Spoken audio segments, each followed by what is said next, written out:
Welcome to the golden era of 007 video games.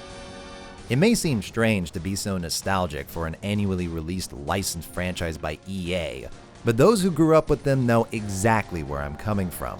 What they might lack in graphical fidelity or elegant controls by today's standards, Agent Under Fire, Nightfire, and Everything or Nothing more than make up for in variety, gadgets, and set pieces.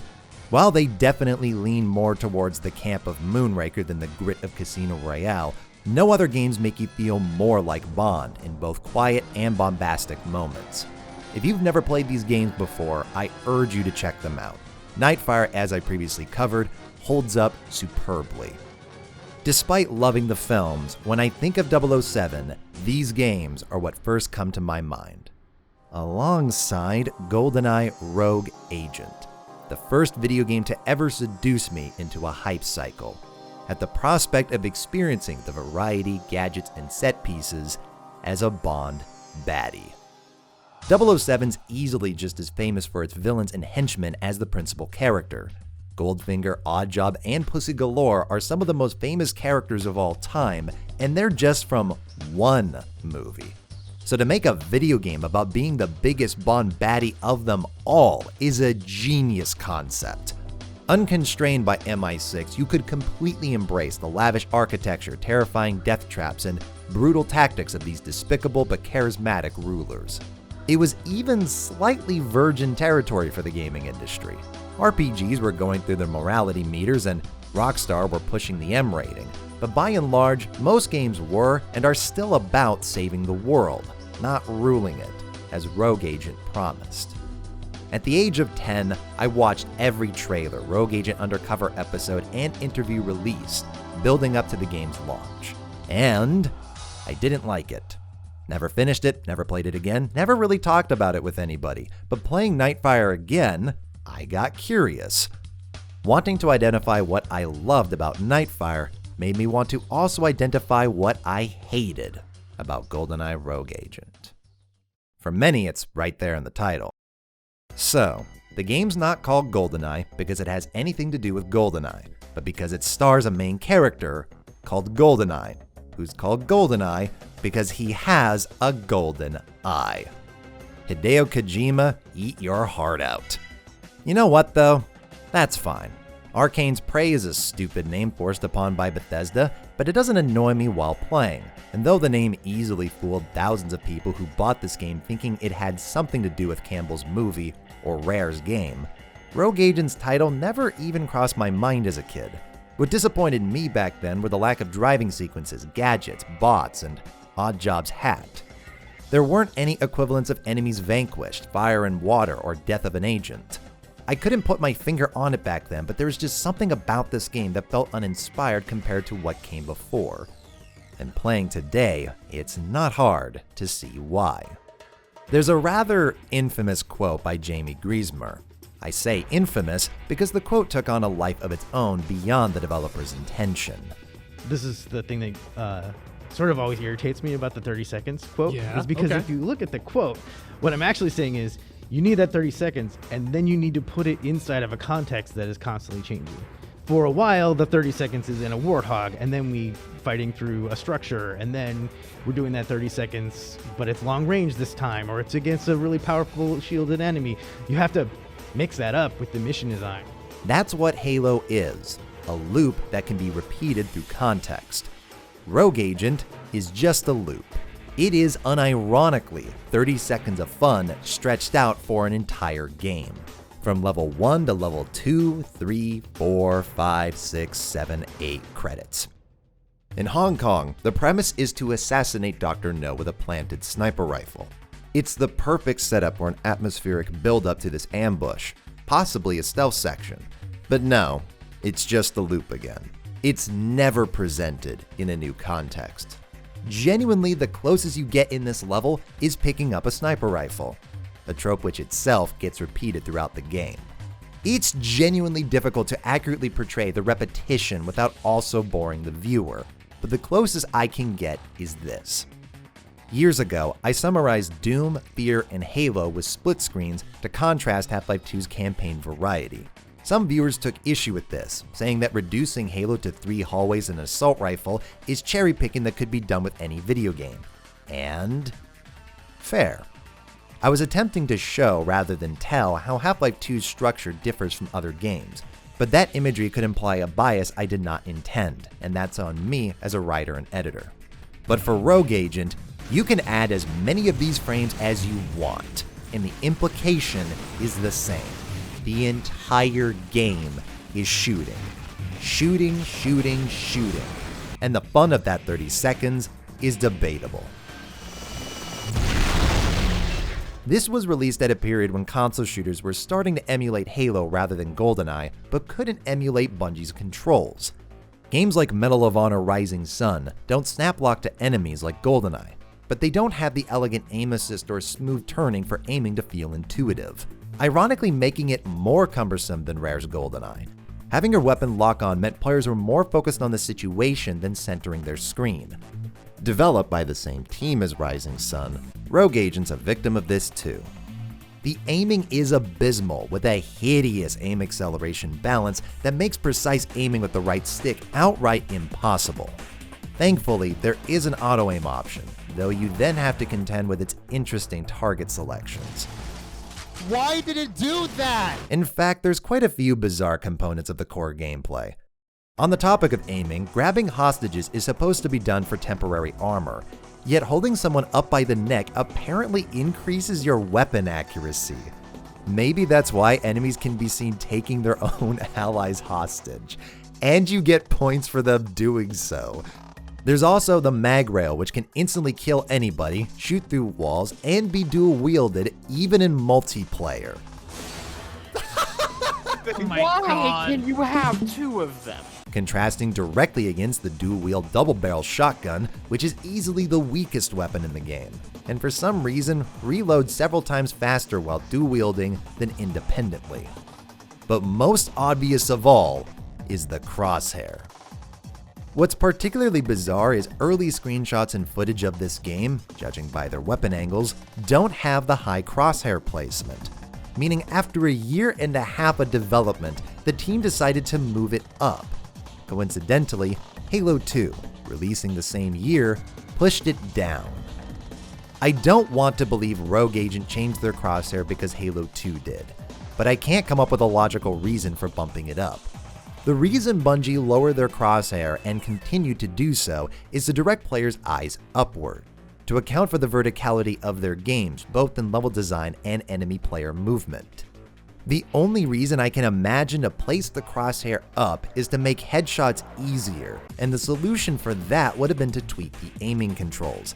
Instead, the ultimate strategy is picking up an assault rifle with auto-aim and burst firing to drop every enemy in the room almost instantly. It feels like Soldier 76. The most effective strategy in this game for winning gunfights is playing it the most boring way imaginable. And in a game where gunfights are the only form of gameplay, that's a big problem. Rogue Agent hopes to address this via its emotional, visceral, intelligent, and learning AI, with enemies that fire from cover, roll from grenades, and move independently within the levels, assuring that no two battles are the same. Toxicity of fire has a threshold.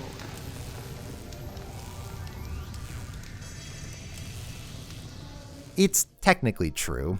Rogue Agent's AI doesn't follow a script, are given a variety of reactions, and are capable of the same actions as a player, with named enemies even sharing your Goldeneye powers.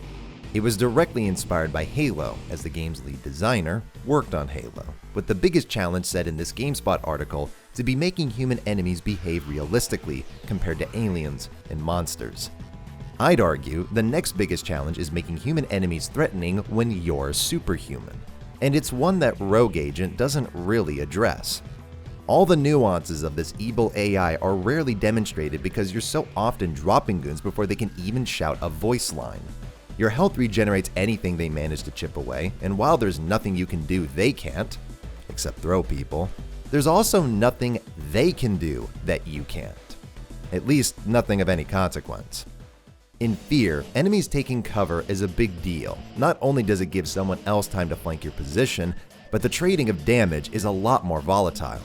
Your health pool can be shredded quickly if you're not careful, and only recovers on command by the player via a limited number of health kits. Your character is powerful through aiming in agility rather than strength. In Rogue Agent, you just have a force field that deflects all incoming damage for several seconds, which can't be countered. Who cares if an enemy's behind cover? Flip your shield on and charge them. It's a shame too, because the combat isn't completely devoid of merit. There are some really memorable weapon designs that have stuck with me over the years, such as the Mag Rail, Predator Minigun, Mark II Detonator, and probably my favorite, the Mamba. The reason this shotgun sucks even more is because it looks and sounds so great. The whole game has the enjoyably edgy tone of a Linkin Park album. Enemy designs are festooned with red visors, bulky armor, and masks. Multiple environments are destroyed industrial complexes to match the industrial soundtrack by Paul Oakenfold. Again, the problem isn't the game's goal, but that there's only one. The reason Doom fans endlessly repeat Rip and Tear and BFG Division is because they're the only songs of their kind. There's an extensive variety to Doom's sound, allowing its heaviest metal signatures to absorb the spotlight. I dig some of these beats Paul has cooked up, but like Halo 5's over-reliance on strings, it gets tiring.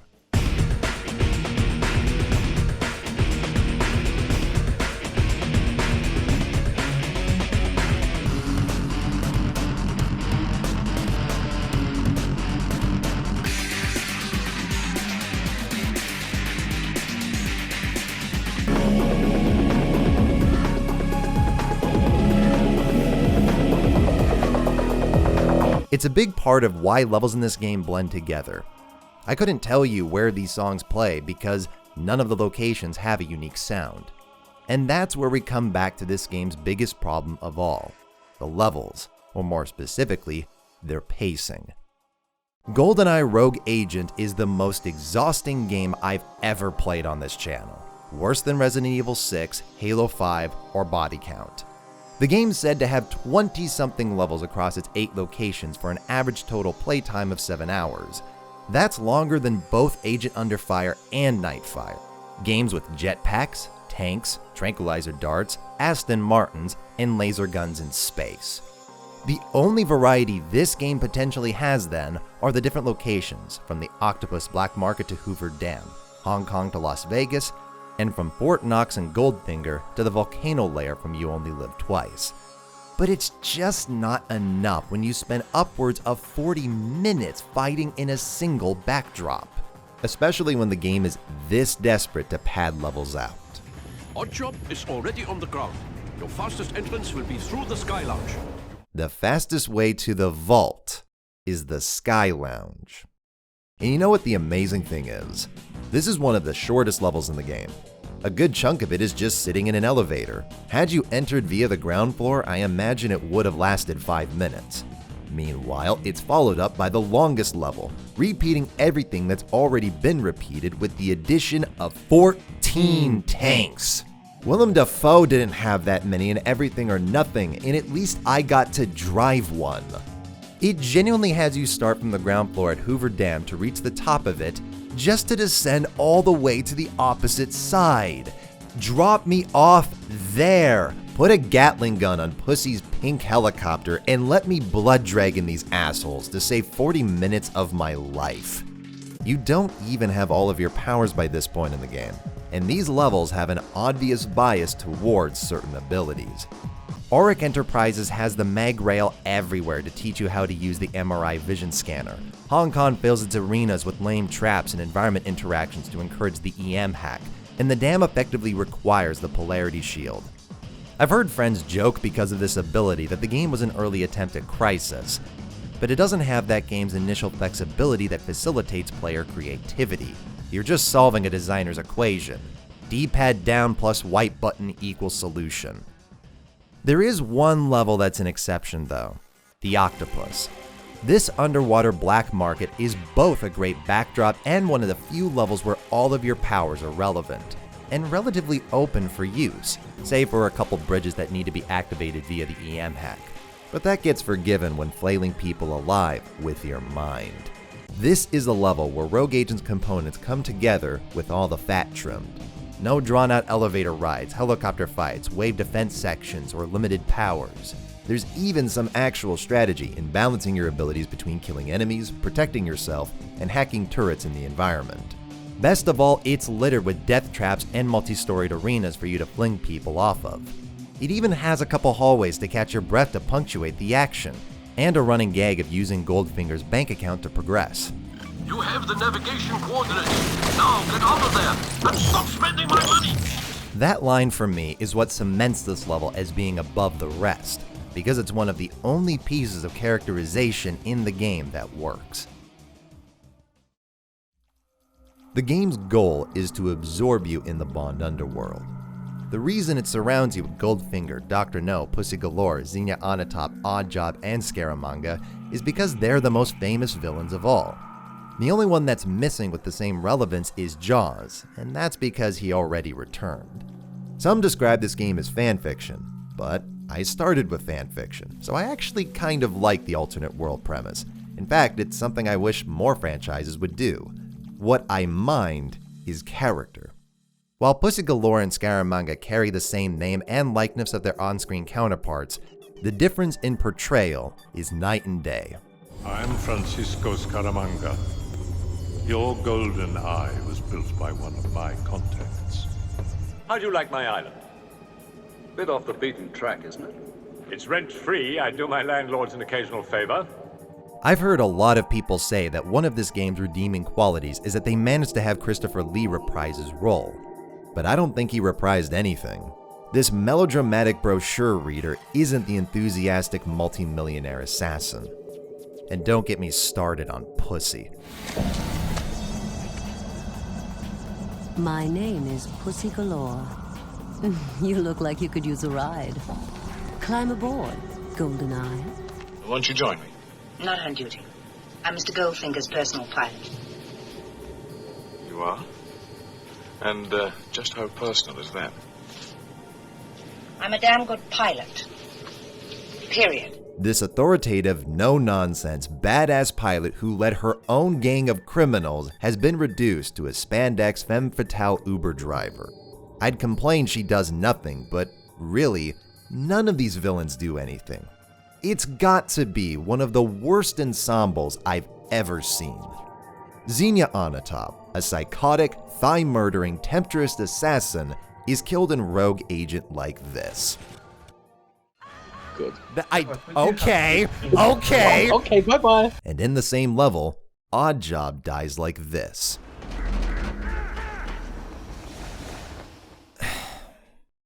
Can you imagine someone pitching a video game that requires hundreds of staff, thousands of hours, and millions of dollars to produce, with this being their intention? I can't. Something must have happened.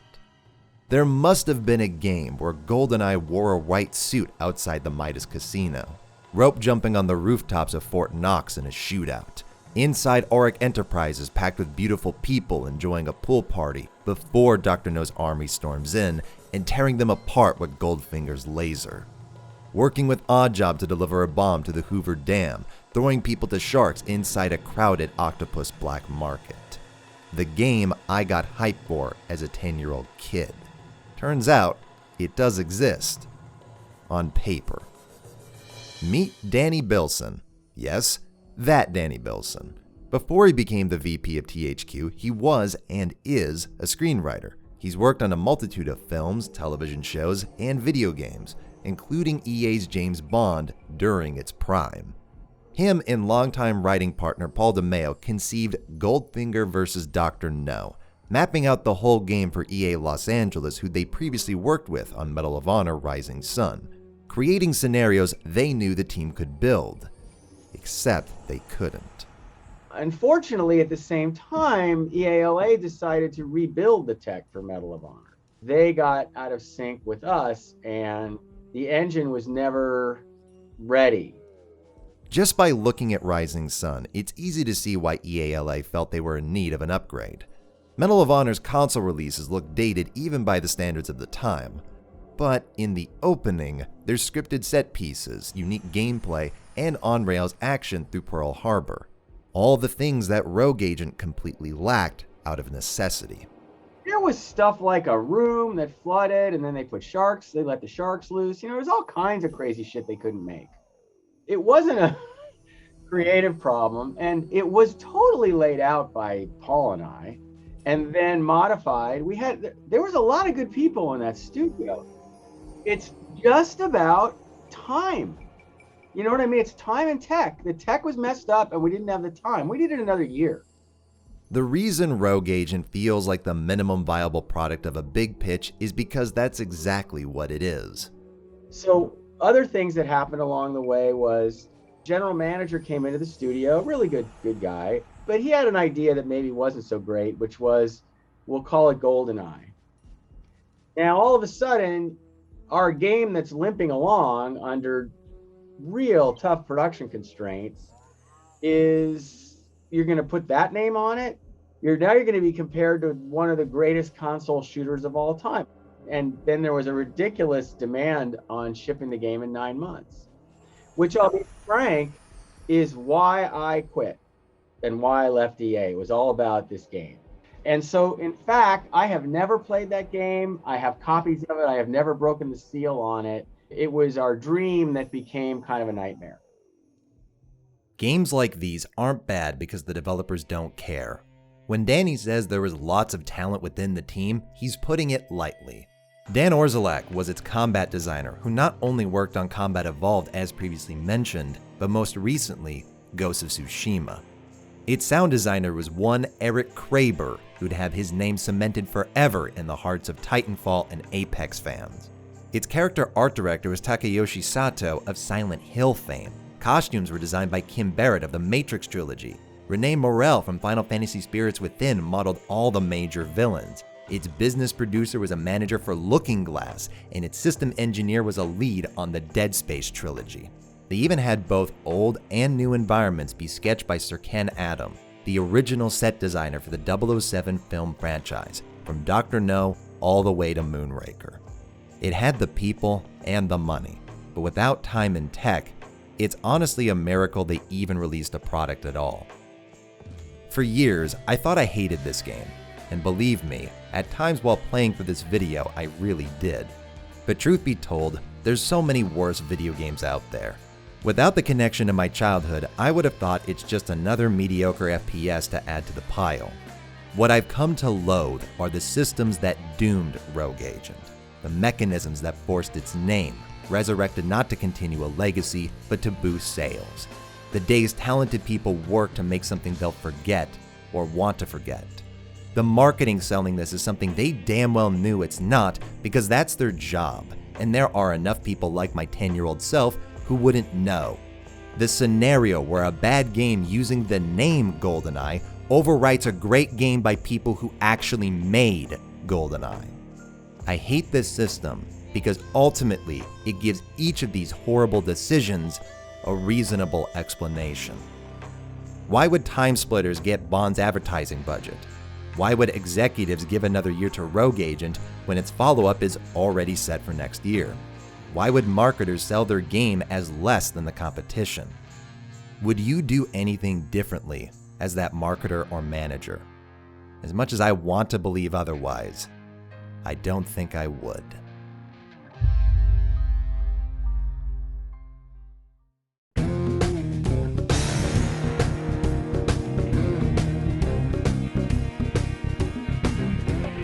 I've been using the Rocket Stock intro for far too long. I hope this new one was to your liking and not a downgrade, as is my new microphone. Can you sum up the iRacing community in one meme?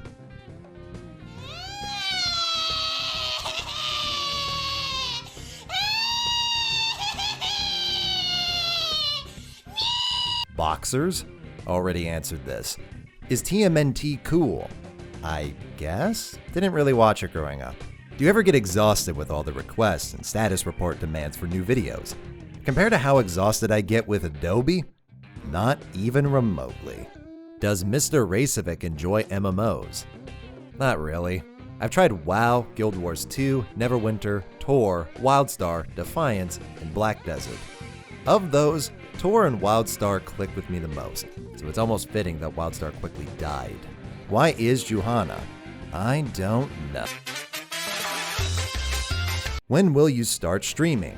Whenever I'm willing to boot up Shadow Ops Red Mercury again, as I promised a friend it would be what I first stream. And a promise is a promise. Black Lagoon video, when? I've honestly considered it, being it doesn't really get much coverage these days, yet is still popular enough to get PUBG mobile skins. Is there any game or series that you can't/won't do a years later on because someone you know or like has done it better than you think you could? Absolutely. One I've previously mentioned is Metal Gear. Both Matthew Matosas and Super Bunny Hop made phenomenal videos that hold up today regarding the series, and Critical Nobody did a brilliant overview of both Splinter Cell and Hitman. Of the two which are more likely for me to do, I'd probably go with Splinter Cell.